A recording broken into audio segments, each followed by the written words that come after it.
welcome back to our Harvest Moon podcast. You wouldn't let us be a Family Matters podcast, but you're going to let us be a Harvest Moon podcast. Hell yeah. I see how it is. Back to nature, bitches. All right. Hey, everybody. Hi. Welcome back to Home on the RNG. I'm Jeff. That's Russ. I am Russ. That's Chris. He's pointing at me. That's still Russ. Do you remember High C? Did you drink High C? This is me, Jeff. Did you drink High C when you were a kid? Once or twice. Once or twice. It was not a staple. It flowed through my veins when I was a kid. I will say my family was more into Juicy Juice. Oh. The canned that you had to you had to make a triangular cut into on two sides in order to get them to pour. Yeah, I remember that now. Yeah. However, I did enjoy the odd High C and Kool-Aid. And Kool-Aid, absolutely. And very occasionally when you know times are good, a Capri Sun. Ooh, yeah. Whoa. Yeah, the rich kids had Capri Sun. Stabbing it. I had Capri Suns. I wasn't rich. But. One of the very few times I lived completely by myself, like no relationship or roommates. I had a house to myself, in fact, even. I did purchase some Capri Sun as an adult and felt so... I love that. I felt so fancy. Yeah. I'm like, look at me. Mm-hmm. Mr. in his... living within his means. Yeah. Can afford some Capri Sun. I've made it. Speaking of Capri Sun, we're here today to talk about Grandia II. The Capri Sun of JRPGs. It was a smooth, flawless transition. Yeah. It's a segue that if we had been on. playing Golden Sun, that would have been great. Amazing. And now, personal history.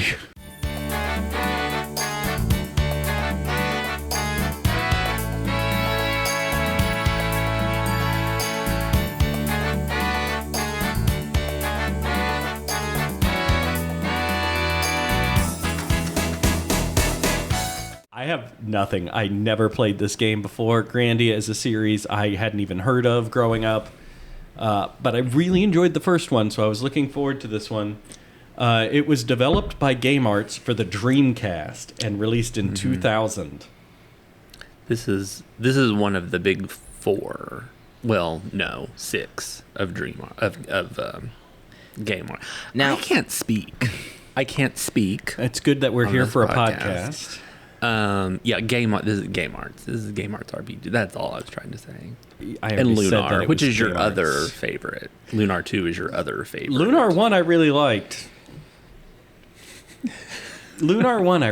Yeah, I'm glad. This is the first Grandia I played. This was my introduction to the series. Did you have a Dreamcast? I did not. There was a PS2 port.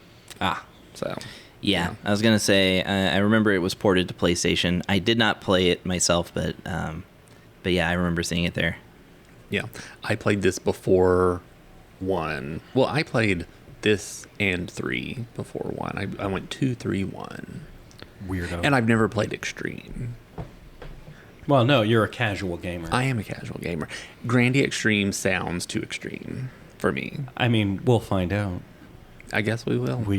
Are we going to do 1, 2, 3 Extreme or 1, 2 Extreme 3? I guess I have to find out the release order. Then it's Extreme 3. Extreme Okay. first. Extreme will be next. I might have to adjust the list. Fair. Okay. Yeah, I guess that's all. But sure. I can talk more about a friend that has way too many copies of it. Well, now I want to hear that story. Okay, so Grandia 2, I have not played it. I do own Grandia. I actually have the Grandia 1 and 2 collection on Switch. That's where I played it. Yeah, and I don't remember if I own the PlayStation 2 port, which is funny. I definitely don't own the Dreamcast port. However, I have a friend who, by the way, is the other mega fan of Great Greed on the Game Boy. Nice. And I really want to get her on this podcast sometime, especially if we talk about like certain games in the future. But she owned, I think she sold them off as recently as this year, like 10 copies of Grandia 2 on the Dreamcast. She just would pick it up every time she saw it. Nice. Just one of those kind of collectors that doesn't collect a lot of games, just a lot of copies of one game. There's that one guy who's collecting VHS copies of Titanic, and he's got like 900. There's a couple of I think somebody did that with 1998 Godzilla. I don't remember if it's DVD, VHS, or both, but they like tried to collect like all of them.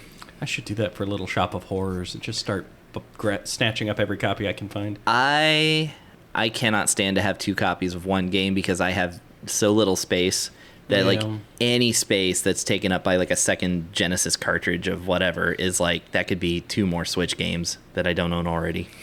I collect human toes. So how did you feel story about and Grandia? On to story and characters.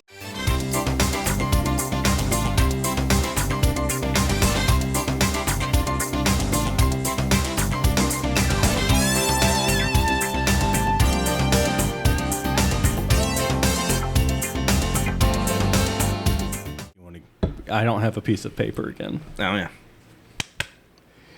In a world where adventurers for hire are absolutely reviled. Hang on. Is this a group of adults? No. Oh. No.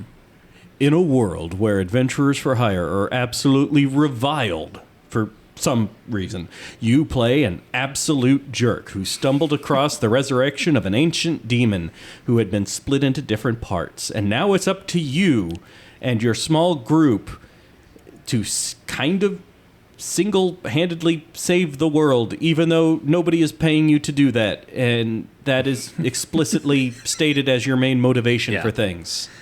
Yeah, that's true.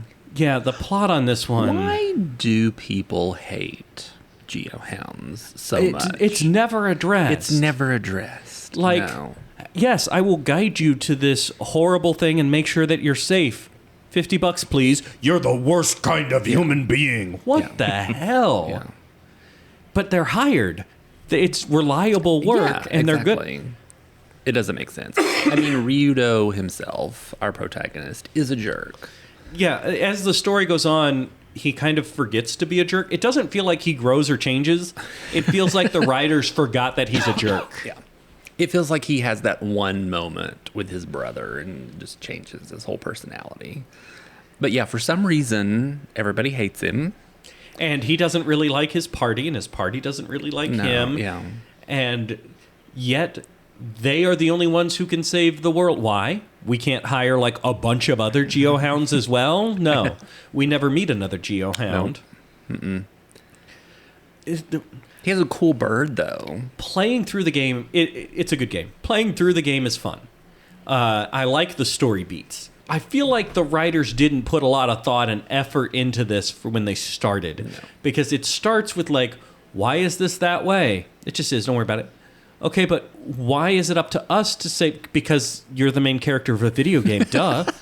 Yeah. Okay, sure. Yeah.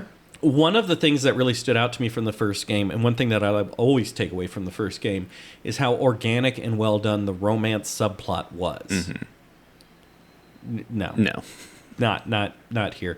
This one's actually a little weird. This one has like a Wheel of Time feeling. So you're in a love triangle, but there's only 2 people. So some spoilers, I guess, because we do like spoilers. Why not?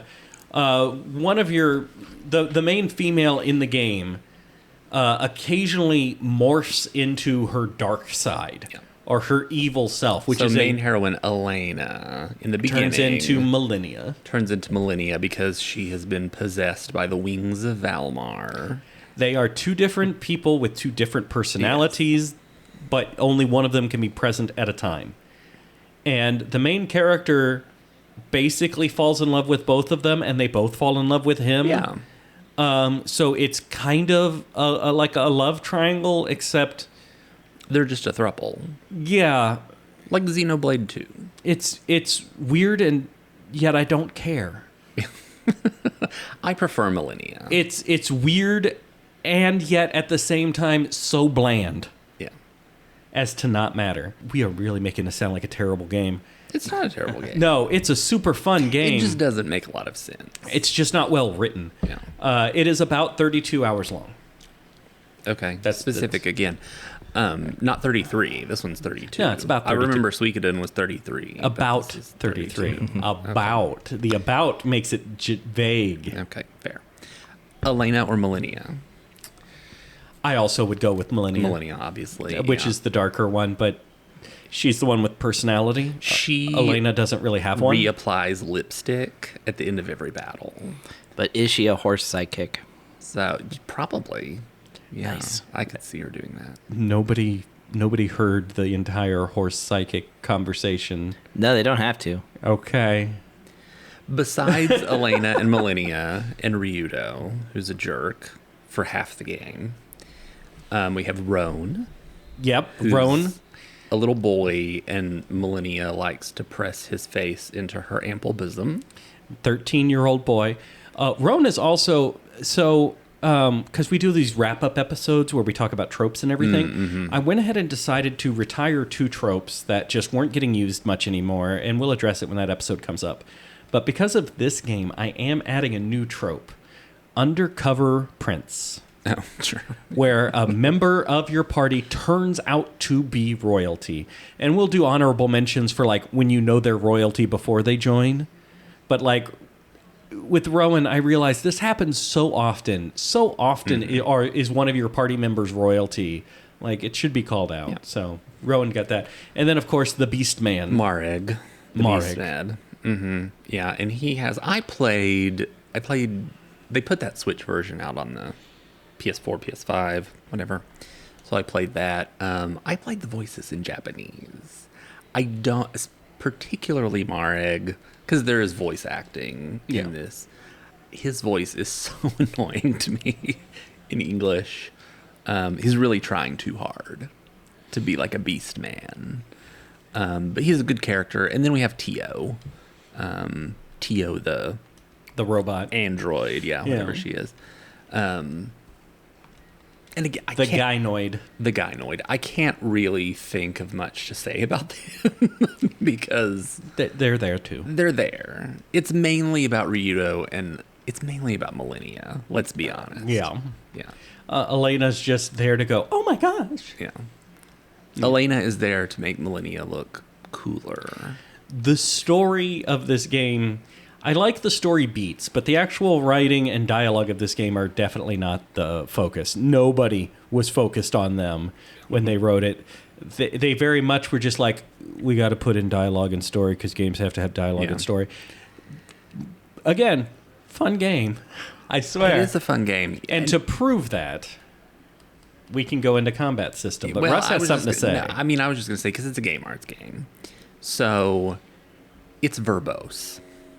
Like, not a whole lot great going on in the story, but you can talk to every villager like 3 times and get like 3 different dialogues. Oh, I didn't do that. It's kind of a trail. It kind of is what Trails evolved into, where you have new dialogue like every time you do anything in the game, which is... So my point being, like, Lunar does that. Like, you talk to the villagers. Yeah, you need to talk to the villager like 3 times to get the full thing of what they have to say. Which is something I started out trying to do, and then I'm just like, this is not interesting like it is in Trails.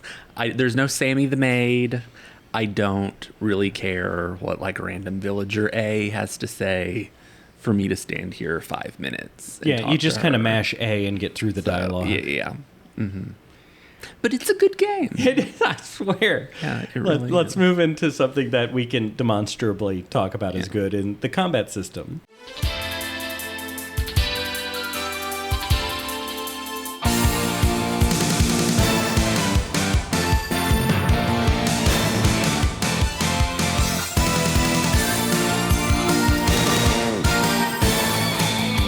It's a little similar to the first game, but I feel like it's a lot easier to understand, maybe because I played the first game. Mm-hmm. But combat is mostly about the battle turn meter.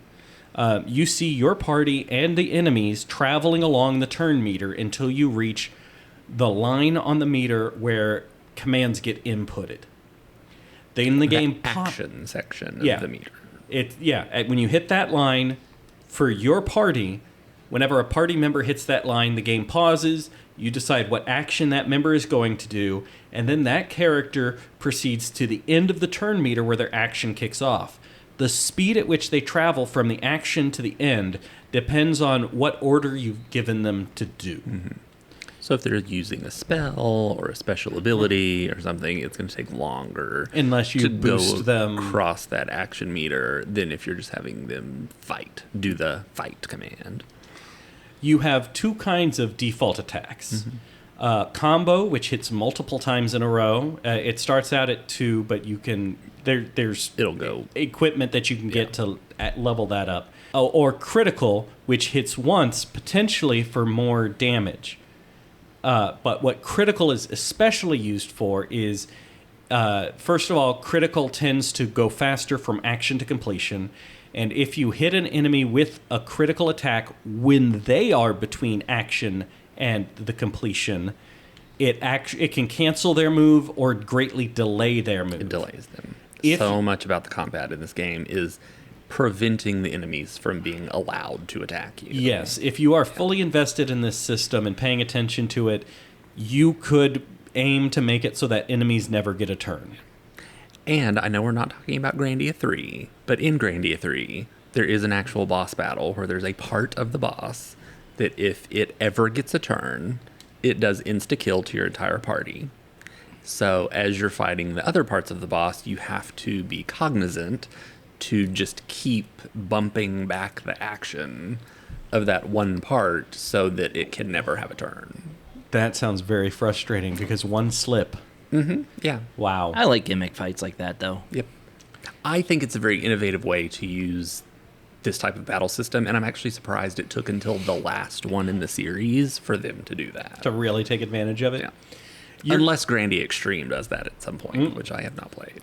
Your characters automatically run around the battlefield when you issue them orders, but if the enemy is too far away or they get hung up on pathing logic, they get exhausted and may fail to deliver one or all of their attacks. Yeah.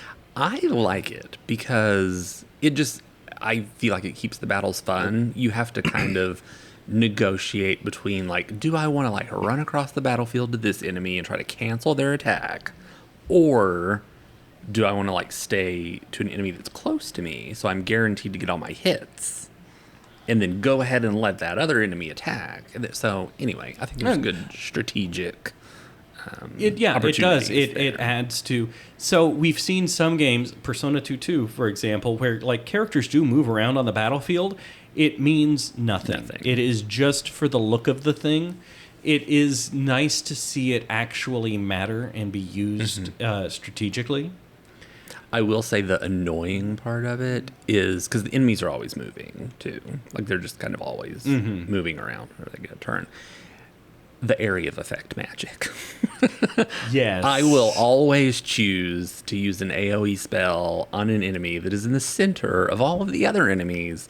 But then by the time I cast the spell, only that enemy has moved to one corner of the map. Yeah, I got to the point where I didn't use AoE. Like, I either used single target or hits all enemies, and I just skipped all AoE spells because of that. Your characters also have special moves and magic. So, magic is determined by crystals that you can equip, unequip, shuffle around. So, like, this crystal will have these spells on it that you can level up. But this other crystal has these different set of spells. And in that way, you can... Oh, this person's going to be the healer, so they'll get the one that mostly has healing magic. Oh, that person's left my party. Okay, so guess what? You're the healer now, bro. Yeah. So it does enable you to basically swap out your party members for whatever function you want them to perform. I think it's a nice quality of life improvement over the first one, where the fact that the magic eggs or whatever are equipable. Yes. So that you can just say, oh, let me take this healing egg and put it on this character because, yeah. It is visible encounters, not random. With the traditional, if ambushed, the enemy goes first. If you get ambushed, you go first. And like the first game, enemies do not respawn until you fully leave and come back to a screen. Usually. Yeah, I was going to say, sometimes... Usually. Yeah, okay. Which I do prefer that because it lets me explore the nooks and crannies of a dungeon. That's what I've got for the combat system. Yeah, it's really good. I will say, I know we talked about this off mic. This was from Mike won't mind. From the era. Hi, Mike. This is from the era of games where we had the ability to make special moves like 30 seconds, like 30 full seconds that you have to sit through. Yeah. So you just have to do that. Some of the special Sometimes. moves actually have full anime cutscenes. Yeah. Like actual hand-drawn Yes, anime one of cutscenes. Millennia's, like her ultimate super attack or whatever, Almost turns into an anime cutscene. Amazing. Almost any of the body part special abilities. Yeah. Because as I mentioned earlier, this demonic entity has been sealed, separated into various body parts and sealed. As you go around and fight them, Millennia picks up basically the ultimate move of each body part boss. And they are intricate, involved cutscenes. Not as anime as her Wings one, which is literally somebody sat down and drew a 90s anime cutscene, Yes. but close. Very different image quality than the rest of the game. Yes, it is noticeable. It looks nice the first time you see it. Yeah. The second time you see it. The third time you see it. And then when you're on the 50th time, it's unskippable. And you're like, yeah, I've seen this episode of Sailor Moon already. Can we please? They should have added a boost button. Yeah. Right? And I was kind of mad that they didn't, because the PS4 or whatever it is version of this remake came out this year. So I Still thought can't skip maybe, 'em. And you still cannot skip anything. You can't skip cutscenes. You can't skip the battle animations. You can't speed up the battle. No, you can't do any of that. This game is really good, though. It's sounding better and better. Let's go ahead and move on to innovation. The battle. I just want to say the battle system. This is one of my favorites.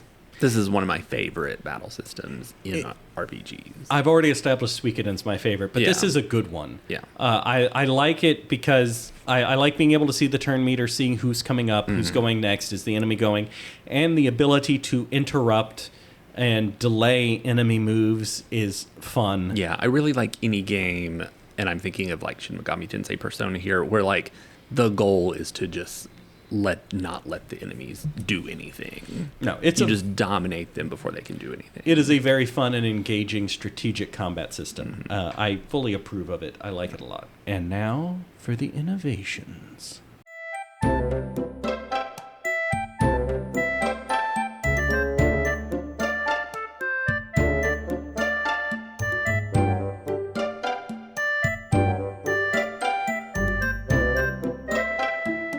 There is a compass that generally points towards the next objective, except for when you're in town.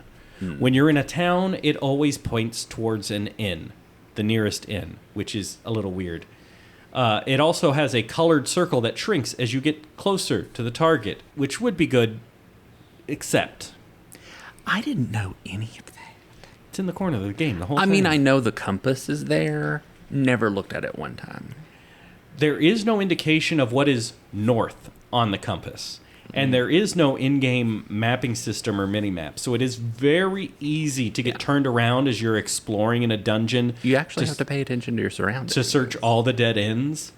And it's even worse in town when entering and leaving a building causes the camera to move around. Navigating towns is very frustrating. To try and make that better, I guess, they made it so that in every single town, the inn, the item store, and the weapon armor store are all at the front of the town. Before you go and talk to any NPCs, they're all always right there by the front gate. Yeah, they knew what they were doing.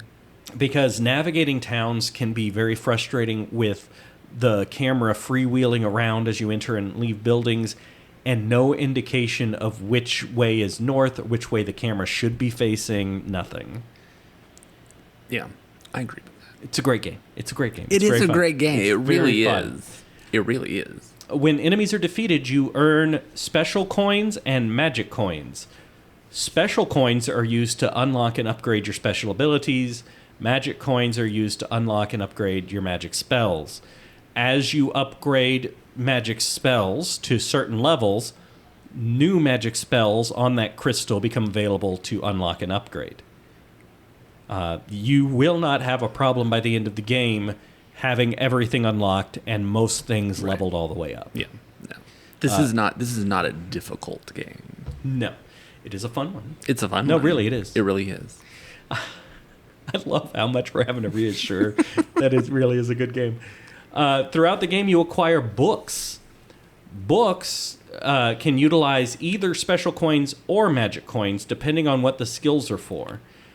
For example, books will have something like increase HP by 10%, or increase defense, increase magical ability, increase damage from fire magic, these sorts of things.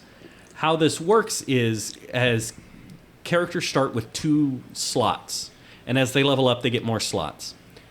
You can go into these books and assign each one of these lines to a character.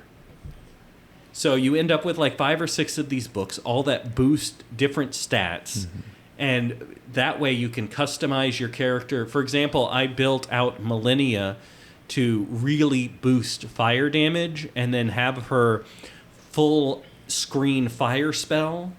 My God, she was just wiping out. Destiny. It was ridiculous. Just clearing the path. Yeah, just cast it once. All the enemies are gone every time. I think you could do the speed run of this game if you figured out that strategy. Speed run is still like 11 hours. But again, I like... guess what? You can't skip cutscenes. True. I like when games let you kind of customize party roles, and this furthers that by letting you go, oh, this person's going to kind of be the tank. I'm going to boost his HP through all of these different books and slots. This person's going to be super fast. This person's going to be, devastating fire magic. There is one thing that was really irritating to me, and maybe I was doing something wrong. I think it's possible. Okay. We talked about Elena turning into Millennia. In my notes here, I was a bit more cagey about it, but I guess we just decided to do it.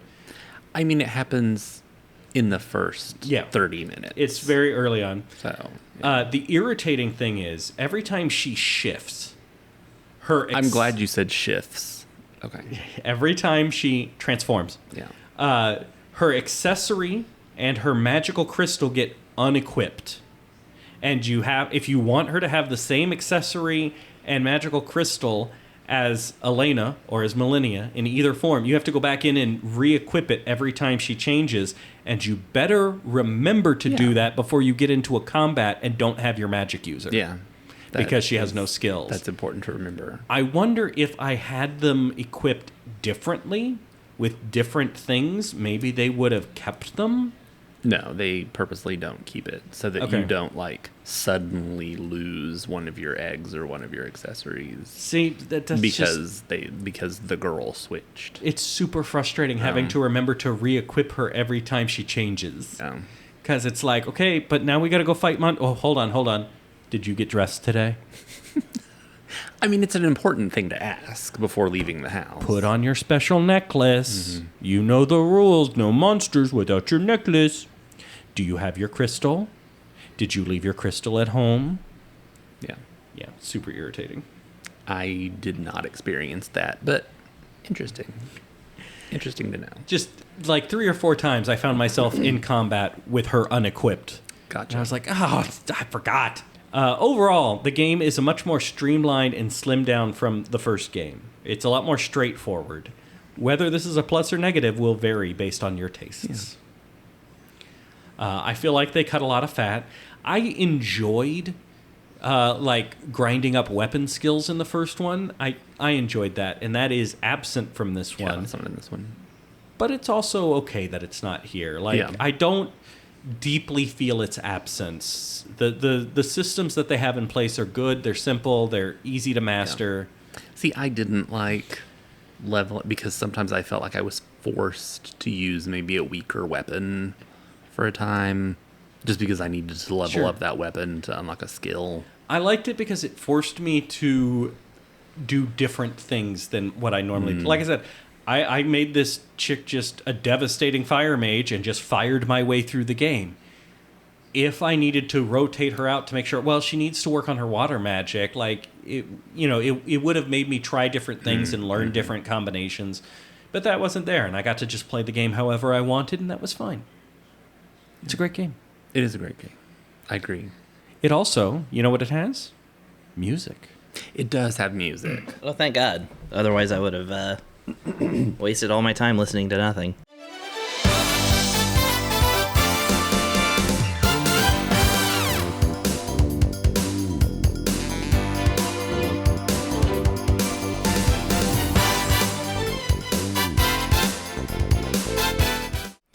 Oh, hi.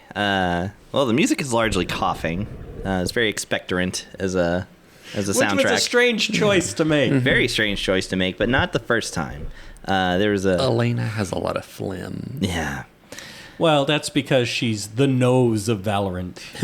I'm going to say, so when I did the same thing I did with Persona 2, because I have not played this game, so therefore I just let a YouTube playlist of like I knew a couple of tracks from just generally knowing video game music, especially considering the composer, but I just let a YouTube playlist play and just took notes on all the songs and the general vibe.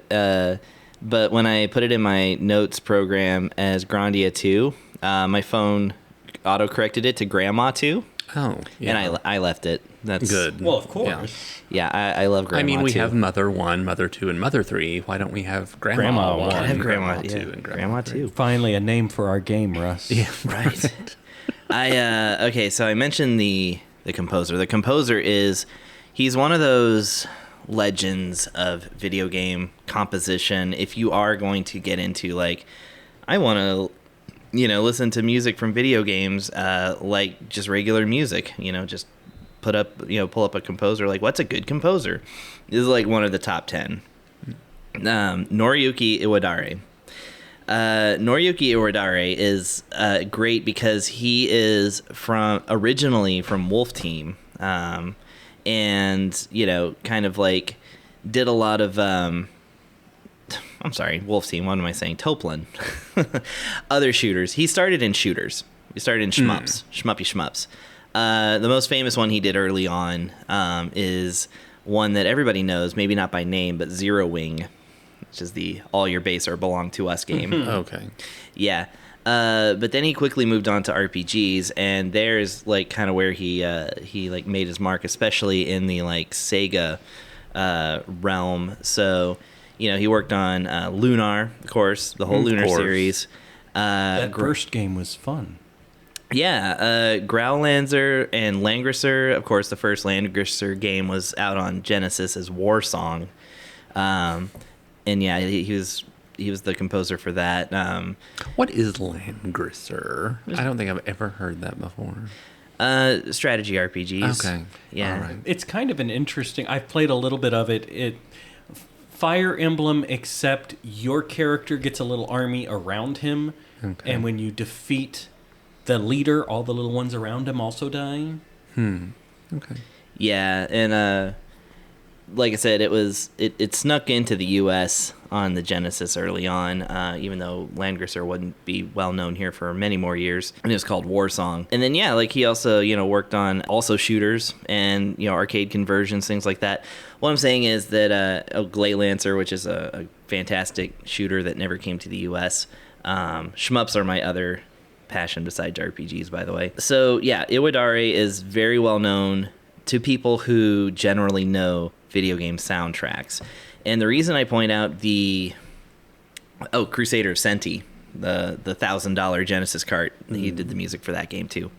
But the reason I mention this, that he, is a guy who goes all the way back to the 80s and did music for a huge variety of games, is that this soundtrack represents that variety. Yeah, Grandma 2 has like a whole bunch of different kinds of songs. Like, it's not just locked in, like I would argue Suikoden 2 would be, locked into like an epic of like a specific time and place. And so like these moods kind of come in and out of like different songs in the soundtrack. Now this line will have like, the intro is like a classic JRPG intro, right? Like, just a sweeping orchestral kind of thing. And when you listen to it, you're like, this is the intro of a JRPG. I just know it. But then when you get to like something like Village of Carbo, which is, I don't know the place, but it's clearly a town theme. Then it gets into it's a nice place. It's got an inn right in front and an item store right in front. Across the street. Yeah, and the weapon and armor shops are right there. It's very convenient. That is very convenient. Yeah, you like to get your shopping like right inside of town. But yeah, like the music changes into like this kind of quirky and like really bouncy kind of theme, and like it's very fun. There's even a song in here that's it's called "Come On, Let's Travel." I don't know where it belongs in the context of the game. I assume it's a map theme maybe. But it totally sounds like a Goemon game to me. Like, it's very Mystical Ninja. I always really like that. The victory theme for battles, which, by the way, is titled, "You Won't Be Able to Kill Me Just Like That." True. It sounds like a Mario Kart song to me. Oh, it does kind of sound like a Mario Kart, yeah. It absolutely sounds like Mario Kart. There is a song called Dangerous Zone, which is... I don't know what it is. It's either a dungeon theme or maybe a battle theme. It's exactly a Deep Purple song. It's so much a Deep Purple song. I mean, it's got the it's driving rock beat. Got I wrote clinging, squealy guitars because I'm a music expert. This is why we have you. Yeah. It sounds very Falcom, which makes sense because he actually worked on Falcom games too. He did the Genesis conversion of Ys 3. Okay. So this is very much in his wheelhouse. It has a vocalist that is just doing the squealy high note that a Deep Purple song would have, like Highway Star or something, but no other vocals, just the squealing high note. They were like, this is all we need in a rock song. It's just this one guy going, like that. I saved y'all from actually doing a kind of note like that. I appreciate that. Yeah. Thank you. Yeah. And then there's just like, there's another song called like A Deus, which sounds literally like just a song that came out of Chrono Cross. So yeah, it's just, the soundtrack is a real joy. It's just, when you're sitting there listening to it, you may hear like a pious church theme or like a really stringy, sad scene song. And then the next is just like this, da-da-da-da, like kind of, Yeah. someone's doing the Charleston to something. Like you don't know what you're going to expect, what to expect next. And all from one guy is pretty amazing. So I've always been very impressed with this soundtrack. I do have a favorite song that I wrote down, and it's called, it's one of the village themes. It's Nightmare Village Mirimu, A Good Unknown Anxiety. It's actually a nice village because right up at the front, they've got an inn and an item shop and a weapon shop. Where's the armor shop? Oh, it's right up front. Right fantastic. at the very entrance of the gate. Fantastic. It has this it has just this incredible like top shelf bass line. But then, and you're like, all right, cool, bass line. This is going to be a great song. And then like just this acoustic guitar comes in and goes nuts. And it's just like going... like playing circles around everything else, and then it's just like, and it also has like these vocalizations and stuff, and I don't know, it's such a jam. That's my personal favorite. But yeah, it's just like a variety of songs, keeping it from sounding too couched in or framed in like the classic JRPG territory. It's not somebody trying to sound like even themselves. And yeah, and another like JRPG that this reminds me of is Radiata Stories, which Iwadare also composed for. Literally has ska themes for battles sometimes. Nice. Mm-hmm. Yeah. Which I hope we do that one because I'm playing through that right now. Oh yeah, I need to do that. It's on the list somewhere. Yeah, that's Iwadare as well. So yeah, I love this composer. I love what he brings. I love that he brings a variety and like a freshness to everything. And this game is one of the better ones for him. Well, very cool. Excellent. So let's go ahead and move into final thoughts.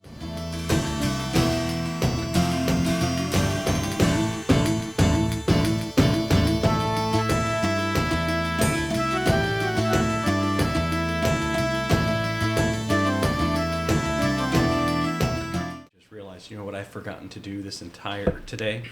Hey, Russ, if they want to play it, where can they? I forgot they can figure it out. You're all adults. You can figure it out. Well, some of you might be children. If you are, go to bed. This one's pretty easy to figure out since we were talking about the re-release. Anyway. Well, yeah, I literally said it was on PlayStation. I did enjoy the first game more. I enjoyed Grandia 1 more than Grandia 2. But I did find this to be a fairly chill and enjoyable experience, right? This is a very laid back, relax, and just kind of go with the flow style game. It's very heavily on rails. Also, and we haven't talked about this much because to get into specifics requires I don't mind us doing light spoilers about this, that, or the other, but I try to avoid major revelations, and to talk more in depth about what I'm about to say gives away more than we need to. But this is one of the most humanist/atheist coded games I think we've ever played. Mm-hmm. If that is a kind of messaging that you would like to experience, then this is the game for you. If those are concepts that turn you off, don't worry. The writers didn't care too much about the story. Yeah. But it's there. The set text and subtext are there for this. Have you ever played a game with an evil church? One or two. One or two. Yeah. But this one I feel like goes a couple steps It does. beyond. I see what you're saying, yeah. I would have loved a mini-map, though. That would have been nice. B+. I didn't even know that the compass did anything. I thought it just sat there for decorative purposes. Well, here's the thing. It does more than what I know. Because it has, in addition to pointing towards your next objective and having a colored circle inside that gets smaller as you get closer, there's like a little red colored gem and a little blue colored gem. I don't know what they do. Neither of them depict north because they change depending on where I don't know what they're pointing to or what function they serve. No idea. Okay. Played through the whole game. This compass has other features. I don't know what they are. Maybe if I'd read the player's manual when the game came out, maybe it says.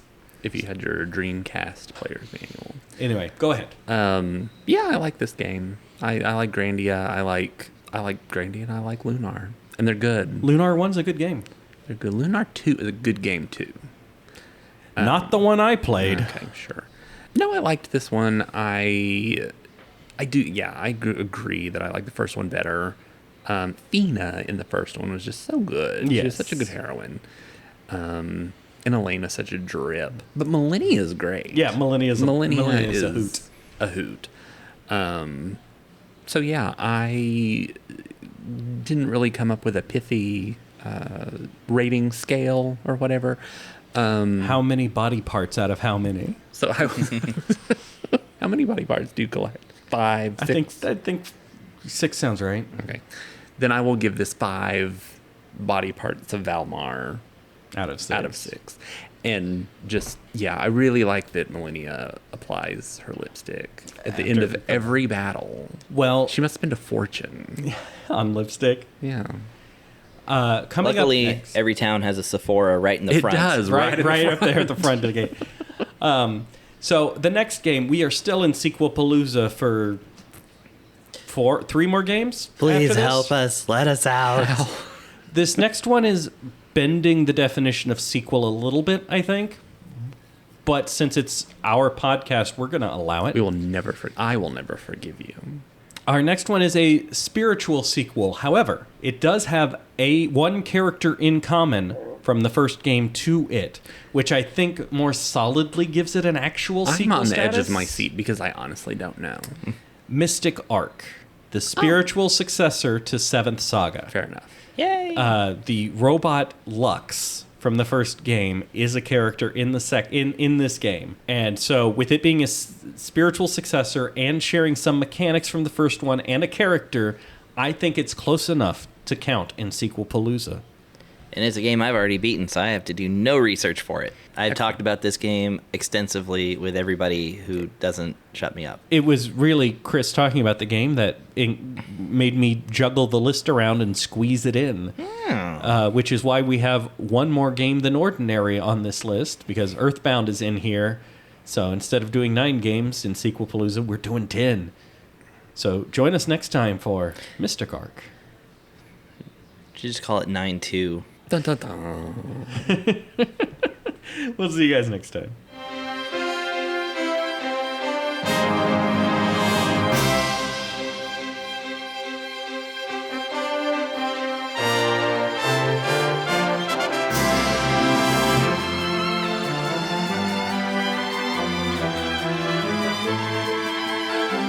Skill on the RNG is a presentation of Mad Centaur Productions. You can find Jeff on YouTube at youtube.com/Centaur Productions or on Twitter at Jeff Centaur. You can find Russ on Twitter at RussMac25. You can find Chris on Twitch at twitch.tv/LiarExaggerate or on Twitter at EnrichFlavor. Thank you for listening, and remember to save your game before powering off this podcast.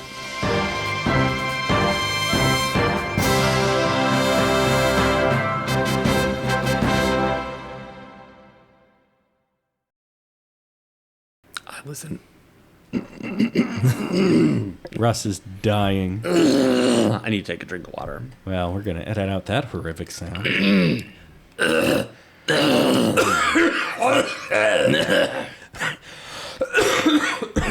Now I feel like we're doing a Tim Allen thing, and it's not fun. Actually, that was genuine. Yeah, my last one was too. Oh, so tell us about the music, Chris.